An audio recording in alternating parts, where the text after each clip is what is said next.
Hey, I'm here with Johnny Ward, out here from Flint, Michigan, Yeah. and Justin Pickle here with the In a Pickle podcast, our second episode, and we're here to share a little bit about Johnny's story on how he got into his real estate journey and this deal we recently completed, Creative Finance in Flint, Michigan. Yeah. Yep. Thank you, man. First of all, man, I gotta say that it's an honor, man. Just being brought on, man, to your podcast, bro, and being able to share a little bit about my journey. Also leading up to our first deal and some creative finance and things. Where did we meet? On Facebook? Yeah, we met through Facebook, through Pace Morby's free creative finance Oh, group. okay. Yeah. Maybe I commented on a post you had, or we saw we were local to each other. Yeah. But it was 2 years ago. Yes. Continuing nurturing this relationship to grow together long term. What were you doing as a job 2 years ago when you were first getting started, and what inspired you to even want to do real estate? Yeah. So 2 years ago, I was a real estate agent. Mm-hmm. I actually started wholesaling or real estate about 4 years ago. So prior to getting into real estate, I was a social worker for school and, Mm-hmm. working a 9 to 5, man. And, just really couldn't stand my day to day routine. Wanted to try something different. Yeah. Always wanted to join real estate, but never really saw the opportunity or never really knew Mm-hmm. when to take that leap of faith. Yeah. One day, I met a great guy, mentor, friend, brother, who came and, he told me a little bit about wholesaling and what he was doing in his business. Okay. I actually was able to join a mentorship that he offered, Mm-hmm. which, taught me a lot about wholesaling real estate, Awesome. which led to me making some pretty good money and doing some deals with him. Awesome. And, it was just something that I wanted to grow further in. And so, been doing this about 4 years now. Beautiful. So when you were first getting started 4 years ago with your mentor, Yeah. like, what was the key processes that you had to learn to get that first deal? Like, what was he teaching you so other people can execute some of those things?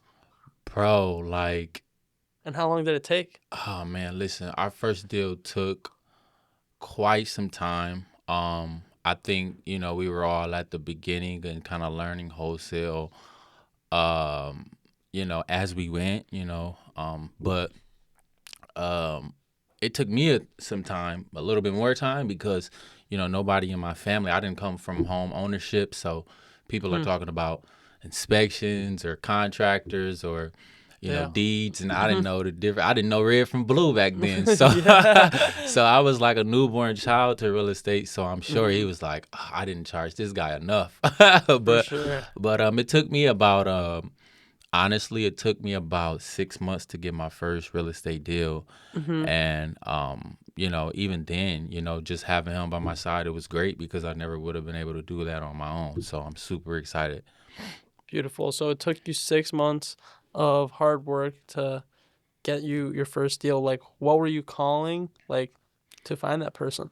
So, you know, I was calling pre-foreclosure leads. I know that I was calling some probate leads, Hmm. but the deal didn't come that way. The deal really came from my sphere of influence, which Hmm. speaks to, why it's so important to, Hmm. post about what you're doing because I would go on appointments and I would post, stuff about real estate. Well, I had a friend who had a house for sale, and he reached out to me through my Facebook story or something like that, and we were able to set up an appointment and go to the appointment, and that was actually my first deal close. So, just Beautiful. constantly posting on social media. Hmm. That's how I got my first deal. So was that on Facebook? Facebook. Okay, Yep, just it on was. like your personal page. Yep, on my personal page. Awesome. So did you like have a relationship with them, or like how was it? So he reached out to me because I actually was in college with his aunt, and his Hmm. aunt knew that I was in real estate. So by the time he added me, he saw that I was at an appointment, Hmm. and he reached out, and he had a house for sale, and just so happened that my mentor and I, went over there, locked it up. He had a Mm-hmm. buyer, and so, it was no longer a thing that I just sat and watched on YouTube or sat and listened to from my mentor. The magic actually happened, so Yeah. it's crazy. Magic happens when you want to create it. Yeah. It's nothing but magic in this business, so Mm-hmm. Beautiful. yeah. So, was that your first in-person seller appointment? Can you say that again? Like going in person and trying to get the seller to say yes versus like on the phone? Like, or did you try going in person before and it didn't work out? Yeah, well, I mean, we always go on seller appointments, you know what I mean? So I don't think it was my first seller appointment, but I think it was more so my first deal that got dragged to the finish line Mm-hmm. through wholesale. So I went on a lot of appointments and stuttered over a lot of conversations, and Yeah. I'm sure I messed up a lot of deals before then. For But sure. I just got better and better after that day, man. Stuck with it even when times got difficult. Mm-hmm. And this was when I only understood cash, and I didn't even know no formula. Like I was just Yeah. like, I just knew my market, right? Like I knew what Yeah. people were paying, and I knew like how to make the money just to get Mm-hmm. them at a certain price, and then dispo'd and make a couple dollars here and there. But I didn't know no other strategy than cash. And so, Yeah. I'm super excited now because we got tons of strategies. For sure. So for wholesalers who mostly just make offers based on like the ARV percentage, and you were making offers based on like the market and understanding the area of Flint, like how are you deciding those numbers? So like for people who are familiar with their personal areas, how do they decide where to make offers? Again, I wouldn't recommend anybody do what I did. Because Justin, like Flint is a special market, right? It take a special kind of person to do deals in Flint. Mhm. And so again, I spent 30 years in Flint, so I'm kind of aware of the price for certain houses. And once I was able to, Flint has like a weird section of Flint where you can get houses for like 30K and under. So I Mhm. just always look as if like if I can offer 15, Mhm. if this house is worth 30, I'm gonna offer 15. I'm gonna offer 10, Yeah. and then I'm gonna wholesale the deal off. So I wouldn't recommend So you were anybody. just like, I'm offer half off, Yeah, or and then I'm like gonna sell for 60, 30%. 65, 70%, and I'm gonna Yeah. make some money. And I promise you, it wasn't until like my 10th, 12th deal that Mhm. I'm like, you probably should start using some kind of formula because, you know, everything is not gonna be less than 30K. So Mhm. you gotta kind of know how to calculate numbers. So if I was able to let any other wholesaler know, I would just say like study the formulas just so you can have an idea of where you should be coming in on a cash offer. For sure, but like it sounds like the key thing for the formula is just buy low, sell high.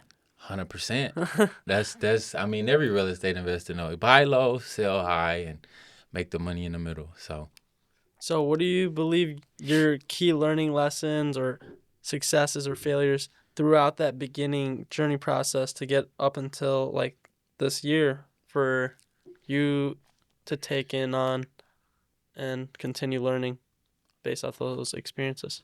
oh man, there are so many things that come to mind, but I think the number one thing is don't do it on your own.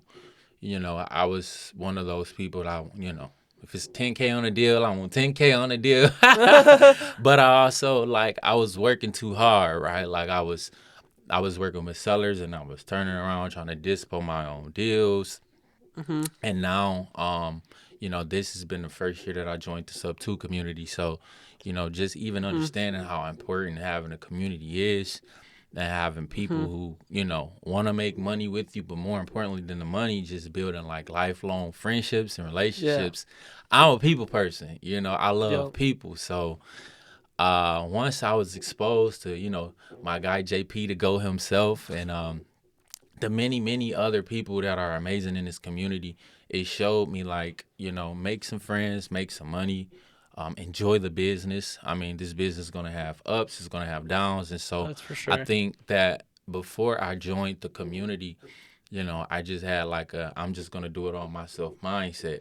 Yeah. And that put a struggle, a Mm-hmm. tight struggle on my business because, I'm doing the underwriting. I'm working with the title company. Yeah, I'm on the sales side and the dispo side. So now I just see like collaborate. for There's sure. no such thing as competition. We can do deals together in its abundance. So Definitely majorly important there because utilizing the community for me is what really helped me gain so many connections to be able to they help me learn on how to actually do the real estate business hmm because like the videos are cool that I was watching through the mentorship of or YouTube or anyone, yeah, but like talking about the information and actually like putting it into a live actual deal actually is what taught me the most. yeah, So like doing that with other community members when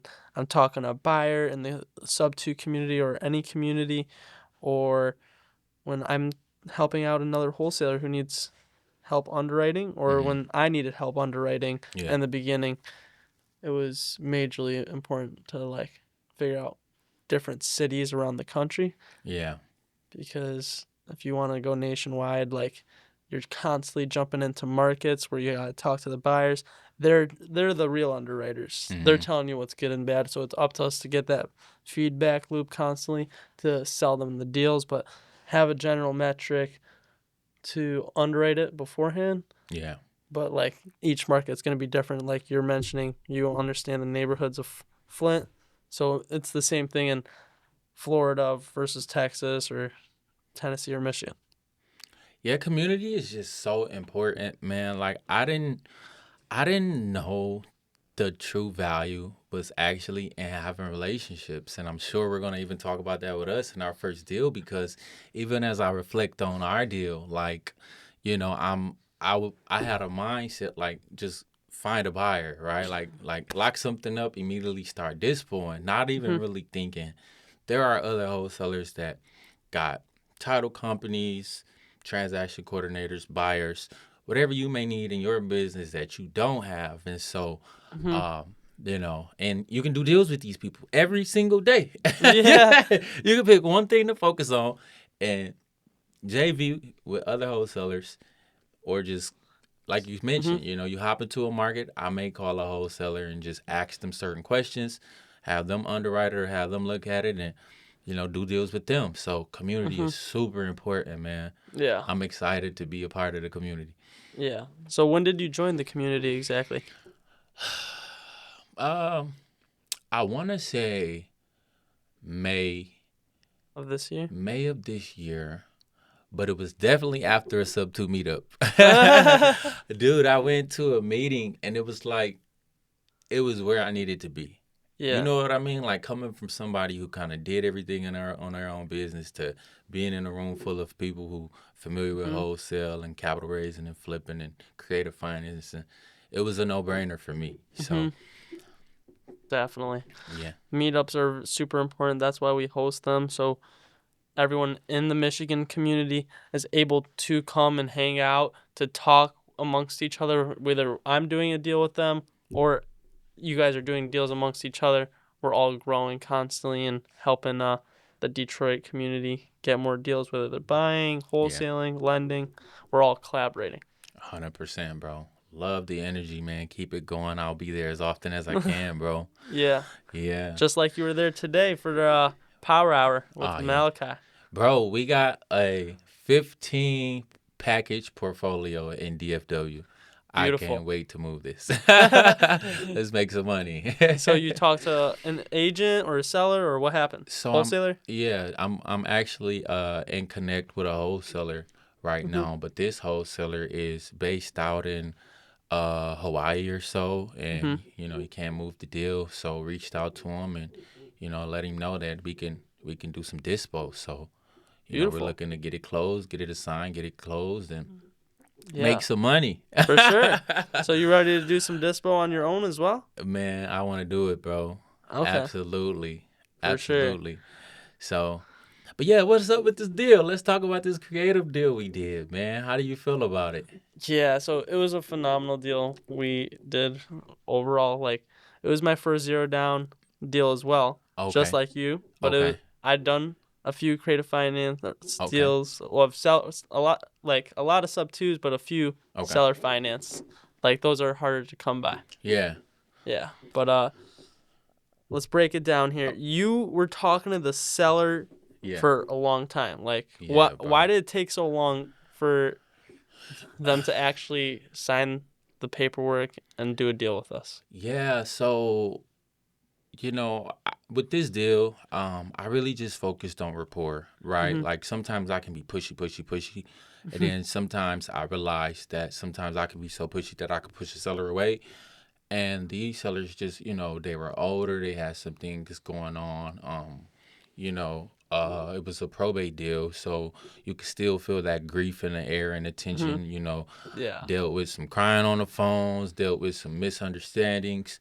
definitely. I know we wrote again, just to let the people know, just to reiterate, like this Mhm. was a zero down seller finance deal that we Mhm. were able to wholesale. So even getting them to, break the terms down and, represent this deal back to them a few different ways, you Mhm. know, they had to build trust. They Yeah. had to trust me. They had to know that I could perform. Dude, we had to put squatters out. I Yeah. mean, this deal kind of went through For some sure. of the craziest things, but Definitely. So that's like, what was the process of getting those squatters out and like dealing with those people in there to start?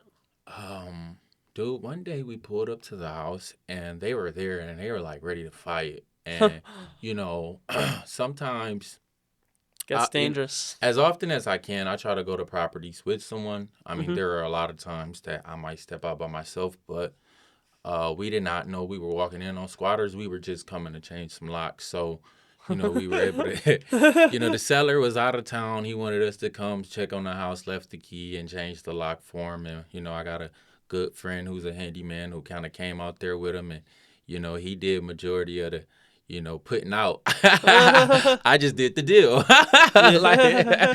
So, that's what we did. We waited until they were gone. We kind of, changed the locks on them and locked the house up. They broke back in. We went through the process again, and Huh. we also dealt with some improper title things that was going on with the title that we had to resolve before we fully can go under contract. I guess somebody kind of uh, falsely quit claim deed themselves Huh. onto the property, and so these sellers had a lot of mistrust, bro. Like it took a lot of rapport building, and Yeah. they were more up in age, not up to date on technology. So I just remained patient and persistent. Mhm. Talked to John. Yup. John told me stay persistent, and I'm Stay like, persistent. okay, we just gonna stay persistent. So that's how that was. Definitely. So what kind of rapport did you have to build to get them to trust you enough to want to do zero down and zero interest? Um, so I just had to let them know that I was giving them the best deal that they heard, right? Uh-huh. Like most people aren't introduced or don't know terms or creative financing. So, I had a price. Again, I'm more familiar with cash because I understand it a little better and I'm a little newer to creative financing, but I knew that my seller had a price that he was married to, and I knew that if he could meet me in the middle, I could get him to that price. And so, just really kind of presenting it to him as a businessman, but also letting him know that this was not only a win-win situation, but this is how I can get you, the money that you're looking for and the time, that works for the both of us, Yeah. So over time, he needed a little bit of time to think about it. He had never heard, a 12-month balloon payment or, a seller finance or anything zero down. Like, and I really don't, I don't really focus so much on zero down. I focus more on what you want to make a month, Yeah. right? Like, I'm not going to say, hey, can I give you nothing up front and just make payments? I just, hey, what do you want to make a month on the deal? Like, Yeah. how much would you like to make per month? Was that his main concern, the price per month or the actual purchase He price? just wanted to make sure that at the end of the deal, he got the number that he was married to. Yeah. So for me, I saw that as let's just focus on What do you want to make a month? I don't want to go over how much interest you want to make. I don't want to, I don't want to go over these things. Like if I could start making monthly payments and take over the rehab and, we get a balloon payment in there, is Mm. that something that you would be interested in? And Yep. he like, well, bet, let's do it. And I'm like, great. I think I just, Yeah. I just did zero. So after, reiterating it to him, time and time again, hey, I don't really have a down payment. I'm coming, taking over the rehab. I'm starting specifically at the rehab. Mm-hmm. We're going to flip the property. I am an investor. I'm buying a house, walking right into making these monthly payments. You're going to get $750 a month. Are you cool with it? Great. I'm great Yeah. with it. Okay. Only thing he wanted was for us to pay some little money on a water bill. So actually, zero down ain't even zero down anymore. So how much was the water bill? Water bill was about, I want to say about $1,800. So I'm like, Uh, I'm thinking it's about $1,900, if I'm not mistaken. And so now I'm coming into the deal okay. having to pay $1,900 to a water bill that, So just a mini arrearage that he had. he was willing to cover his taxes, Mm-hmm. but he wanted us to go half on a water bill. So I said, fine, I'll do it. Mm-hmm. Let's do it. Awesome. So was he the only owner, or was there other heirs involved that you were dealing with? Yeah, so he was not the only owner. Turns out there were four people Four. on title. Mom Wow. was on title, but mom was deceased. Mm-hmm. We were able to, you know, So mom was on the title. Mom had a daughter on title. Mom had daughter's boyfriend on title, hmm. and then mom had her other son on title. Hmm. So again, after working through um, the falsely quit claim Yeah. deed interest that was on the title, we then had to make sure that all the siblings were in agreement to selling the property. Um, and one sibling, he was like, hospitalized or paralyzed. So we had to kind of make sure that we were able to arrange notaries to get out there with a guy who couldn't really sign for himself or really had to sign on behalf of his sister. So Yeah. that was a struggle. Mm-hmm. Um, I had a seller or someone on deed who stayed out of state. Who I didn't talk to this guy the whole deal. Now looking back at it, I've learned so much on this deal because, you know, That's what everyone wants to hear. They want to hear all these mini learning lessons yeah, throughout. So when they come across a probate lead with 4 heirs on a yeah, property, they can handle it. yeah. In that event, I would just say make sure you do your due diligence as far as having the conversation with all the sellers up front. I mean, I know that 9 out of 10 there's a decision maker, but you really don't want to wait until the end of the deal to find out someone doesn't want to sign or someone didn't agree.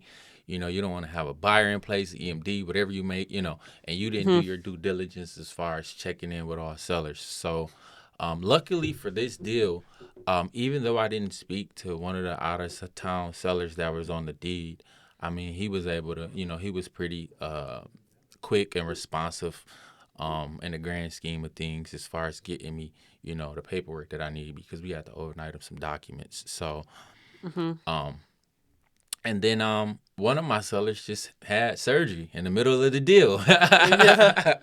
And Wow. so, like the communication kind of got a little tight in the deal as the deal got tense and ready to close and everything like that. But I feel like God just worked it out. You know what I mean? Like That's I for feel like sure. He just continued to make ways for like there were so many times that opportunities arise, and now mindset comes into play because whatever mindset you think that you're going through in the deal is so important to tell yourself. Like for me, I lean on God. Hey, God, I believe you're going to make a way. But at the same time, you got to keep a positive mindset, right? Like because Exactly. just because a Without condition, God. just because a condition come up or something come up, it doesn't mean the deal is dead. Bro, That's for sure. title company told me they're not going to close the deal. So, like, I'm like, what do we do? I'm like, you know what? We're about to switch the title company. Switch the title Yep. company, and, you know, they were able to do what we needed them to do in order to get this deal done. They wouldn't. What would they not do? Like, was it the quitclaim deed or?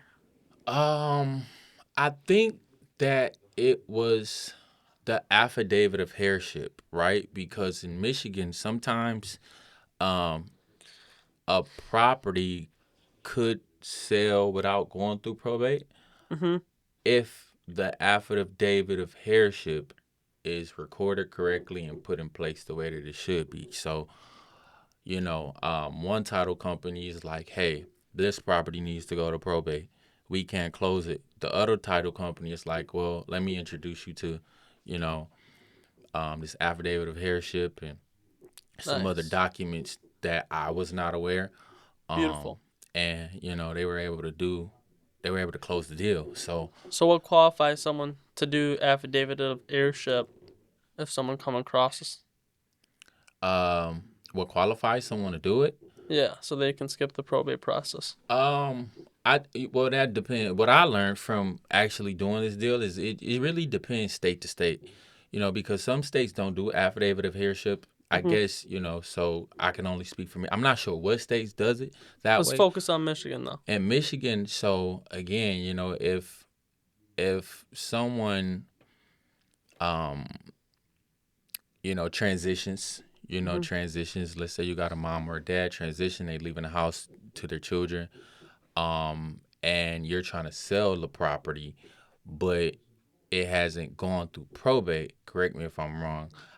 I think that will qualify. The affidavit will qualify that property to be sold without going through the probate process. Got you. So So if you're in a different state, make sure you're checking out what's going on.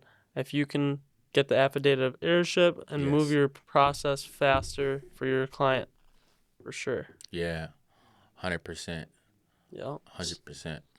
So we got this deal at zero down, zero interest.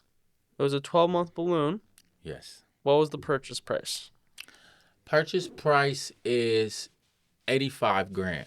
85 grand. Yep. Okay. Yep. S- s- ARV about 200 to 220. Okay. And how much work does it exactly need? I brought my contractors through, and they were, in a house of 35, to 40 grand on the rehab. Yeah. So how much work did you need to put into it? Was it a roof at all or kitchen, bathroom? What was it like? Not a lot. Roof was good. Foundation was great. Windows were great. I Mhm. know that's a big thing for flippers, but then it needed HVAC and some Mhm. carpeted TLC. And we had it in our budget to, just do something really, really magnificent with the kitchen and the bathrooms. I Yeah. might like to go crazy on those things because I know that's what a lot of people like. But Uh-huh. yeah, other than I would say the HVAC was Mhm. probably going to be the biggest expense. Okay. It didn't have a furnace there or a central air unit. So, Mhm. but other than that, I mean, plumbing was still intact. Electric. Electrical was still intact. Um, just some lipstick, Awesome. lipstick. So, I'd say that's like a medium rehab, like Mm, probably yeah, around that 30 35 would make sense. yes. So, we had it at 1800 down, not zero down, Ah. actually. But now you pass it on to my team and John's team. Yeah. Gave us a call. Yeah. And who helped us dispo this deal? Um. I think it was Noah Vick. Noah. Yeah. Yeah. So he helped us find a buyer Yes. and hunted someone down through Investor Lift. Yeah. 100%. And we were promoting it at $20,000 down. Yeah. So that's what we were able to find someone at Yeah. because they got a good no interest, a little longer balloon. The seller's acting as their private money lender. They just need the rehab funds. 100%. So took us like how long to do that? Like a week or To find a buyer, um, dude, like 2 3 days. 2 or 3 days? That was insane. From getting contract open and escrow, or getting you all in, from getting contract to finding a buyer was about 2 3 days. Okay. And then how long did it take to actually get our money after that? Like 2 weeks, 3 weeks? No, bro. No. So, okay. No. So this took like a good month and a half, bro. Okay. Like month and a half. That's where all the problems started.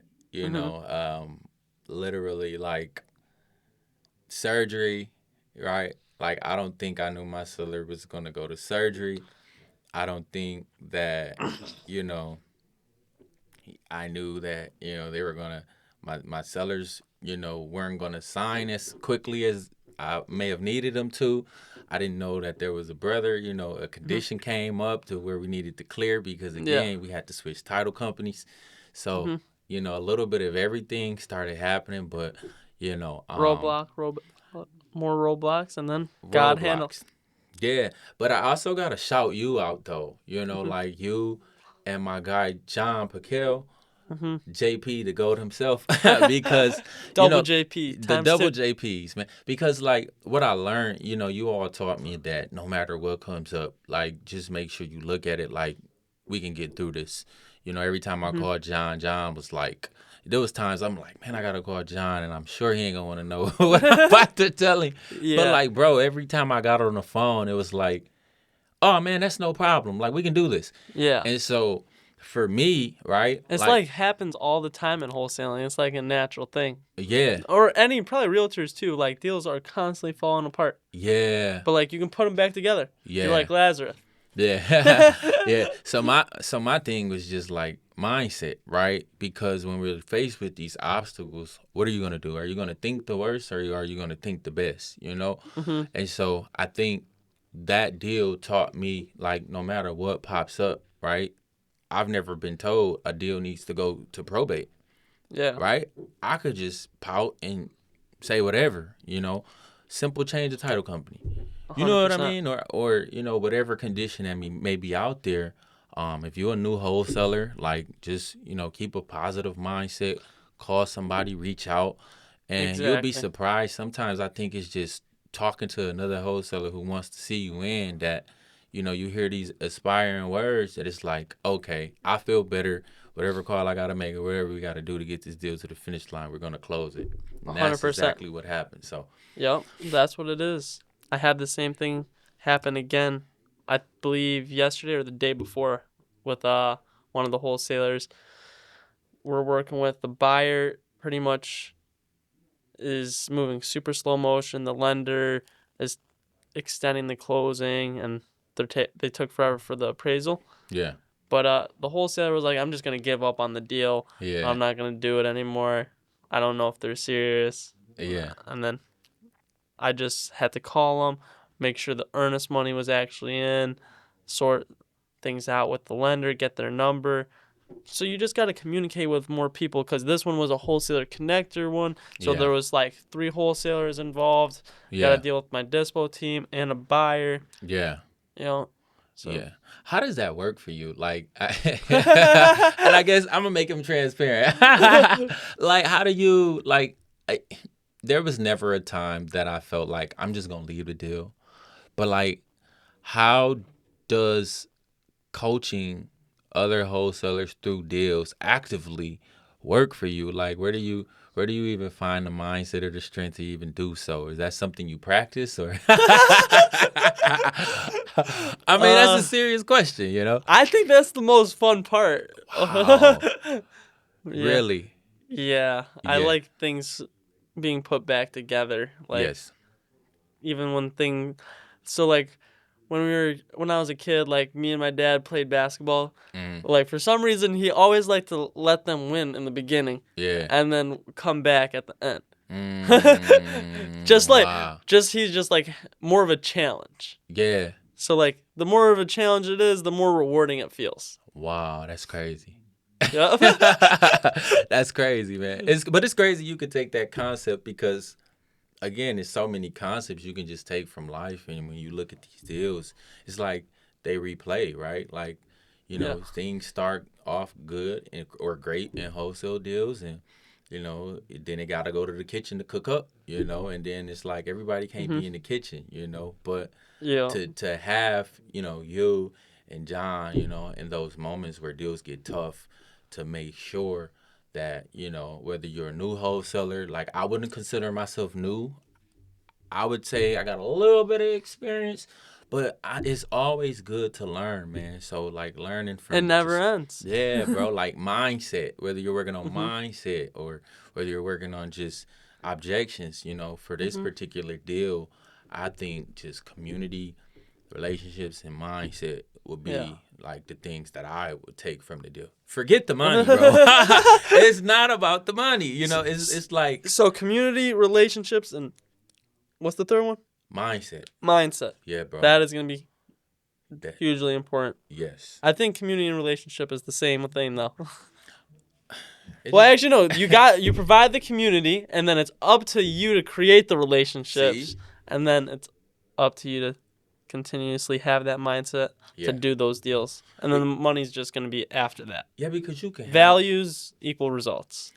you can have community, but you cannot have relationships Yeah. with your community. Yeah. And I think that was the first thing that I experienced in Sub 2, right? Because it's so massive now that I'm like, I don't know where to jump in at. Like, I want to jump in everywhere. But, like, again, even through this one on one relationship where, I can plug into you or know how to support your business, bring you deals, one may lead to four, or four may lead to 10. And so it's like, don't not take advantage of the community. There are people that want to do deals with you, That's and for so sure. but you got to have the relationships, those individual relationships. And dude, like, you gotta not be scared to call people. You That's for gotta sure. not be scared to like You can't be reach out. scared of yourself. Yeah. That's where the mindset comes in. That's Yes. community, relationships, have that strong mindset. You might have to change if you're just getting started in real estate, you might have to change some of your thoughts, Yeah. the typical feelings you have each day, the actions you're doing, and you'll have new experiences Yeah. and you'll create whatever you want to become. But you got to know who you want to become first Yes. to reverse engineer those thoughts, feelings, and actions. 100%. Yeah. 100%.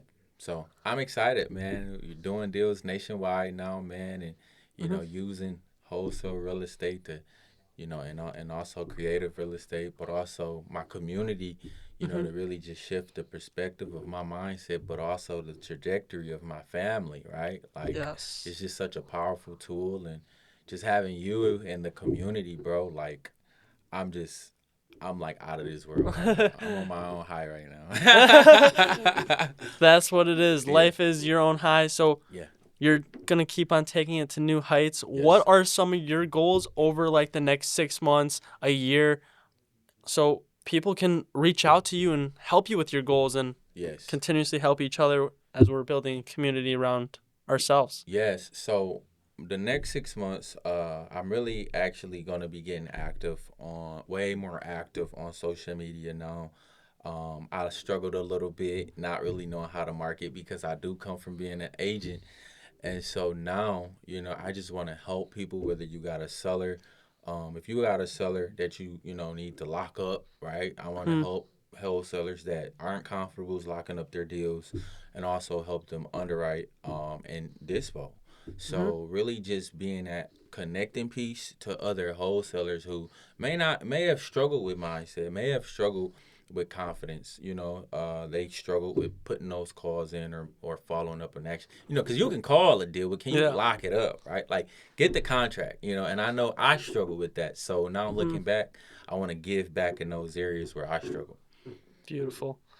So where can people reach out to you so you can help those people where they're struggling and continuously grow? Yeah. So reach out, Johnny Ward, JOHNNY Ward, WARDII. I'm a second, but that's Johnny Ward II on Instagram. Shoot me a deal. I'll get on the phone with you as early as I can. Mm-hmm. whatever value I can bring, man. Like, I just want to be a giver, to people Yeah. who aspire to do deals. Beautiful. I'm glad to hear you're ready to be a giver, because when you're ready to give, you're ready to receive. 100%, bro. Thank you for having me. I appreciate it. Yeah, it's my pleasure, Johnny. Yes, sir. Let's keep on growing and reach out to Johnny, guys. All right, now.